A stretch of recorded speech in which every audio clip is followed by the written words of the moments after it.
Hey guys, welcome to my channel. Today, we're going to be talking about how highly sensitive people can take on the shadows of others. Watch this video.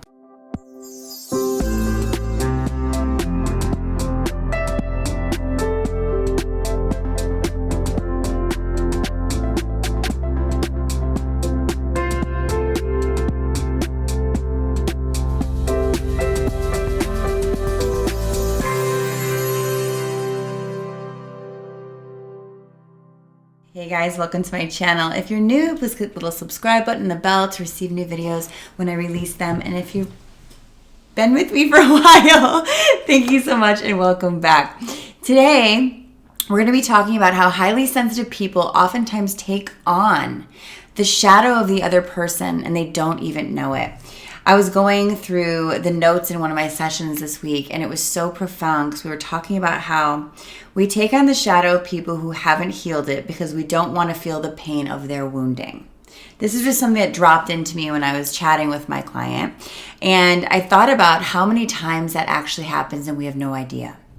Those feelings we have of guilt that surface, those feelings we have of I did something wrong, those feelings we have of over-responsibility. It's interesting because I was talking in my monthly membership group today about that session, and it's hilarious to me how I will do a meditation at the beginning of every call for my monthly membership, and today what dropped into me to talk about was this. And funny enough, all the people that got to share today were talking about this without the words for it, without the name to it. When we put a name to this, it makes more sense. So as I built my shadow work course, I did a lot of my own shadow work again and again, right? We don't ever have to stop. We can continue to go deeper and deeper and deeper. And when I did that, I started looking into the mother wound, the father wound, my mother's wounds, my father's wounds, and started to see some of the shadows that I had taken on of others that need to be given back. And oftentimes, as you know, one of my clients calls it like shadow bearers, or I'd say light workers or shadow bearers. What a shadow bearer is, we're bearing the shadow, but the shadow of someone else that then becomes our own.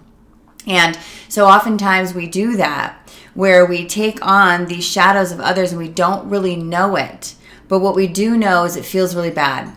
And what we do know is it makes us feel bad about ourselves. And what we do know is it makes us have self-doubt, and it makes us have over-responsibility, and it can actually make us feel a prolonged experience of shame.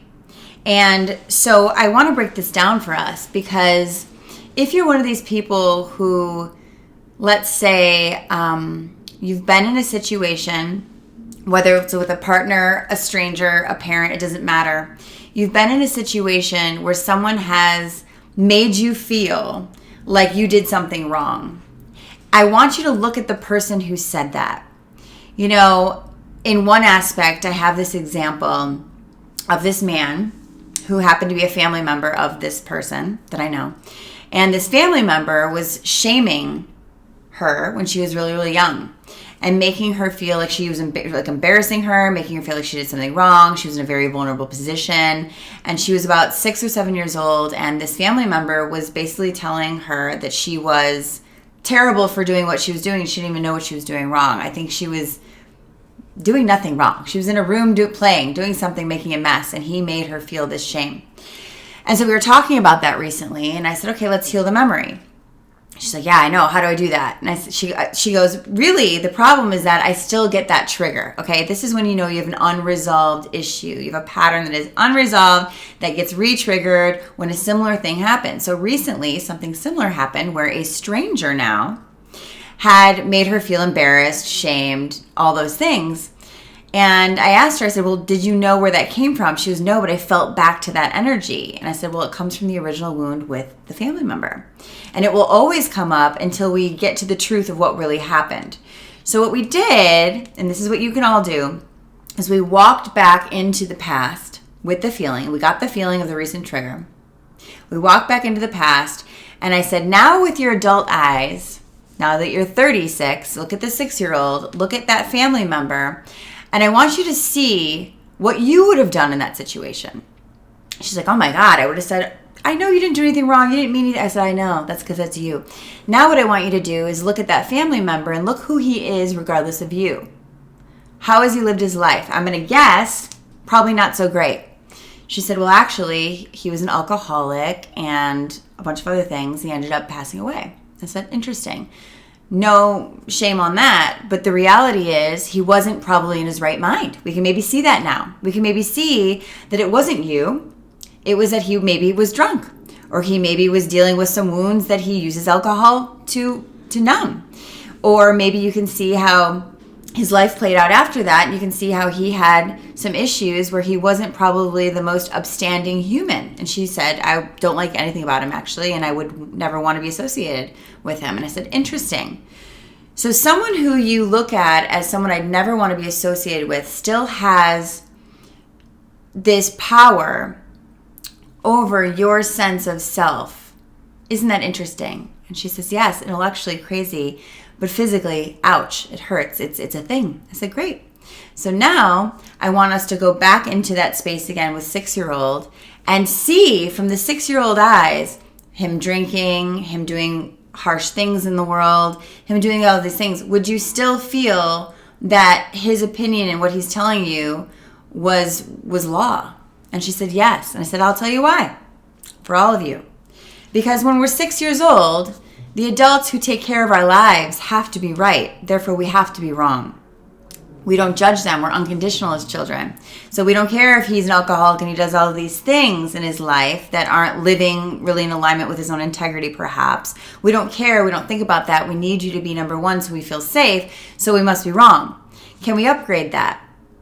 Can we take their shadow work and give it back to them to do or not to do and take that responsibility off of us? And she said, shit, Candace, I never saw it like that.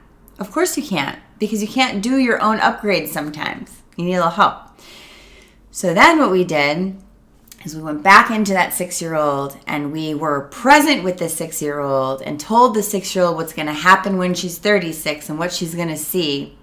And it lifted. And things lift when we can see evidence that the shame doesn't make sense for us, but it might actually be their own. Really think about that. People don't shame you unless they have shame. You know those people that public shame people? They have some shame. It's not for you to have or own, but you're not going to know that until you do your own shadow work, and then you can stand up in the shaming experience and speak back and say, that's not for me, and that's a no. It will stick to us if we still have some shame inside, or we still have some shadow that we're holding on to that needs to be integrated or given back. So that's just a little tip today, you guys, on how we can really start to recognize, is this mine or did I take it on for someone else? It is a huge thing we do as highly sensitive people because we have boundary issues. We are sponges. We don't know what's yours, what's mine. And also, let's just be real. When you're a child, everyone is right that's an adult. Therefore, you must be wrong if they're shaming you. And this is just not the truth anymore. We can understand that we can start to give that back to where it belongs and really live in and own our own integrity. So I hope you guys enjoyed that message. Please share with at least one person that you think might need it. Please comment below if you have any questions. Also, please know about my new Patreon membership. You will get an assignment attached to this video if you sign up for Tier 1. For Tier 2, you get the assignment and you get to ask me a specific question. So check that link out below. It's Patreon. Check out any other offerings below. I love you guys so much, and I will see you next week.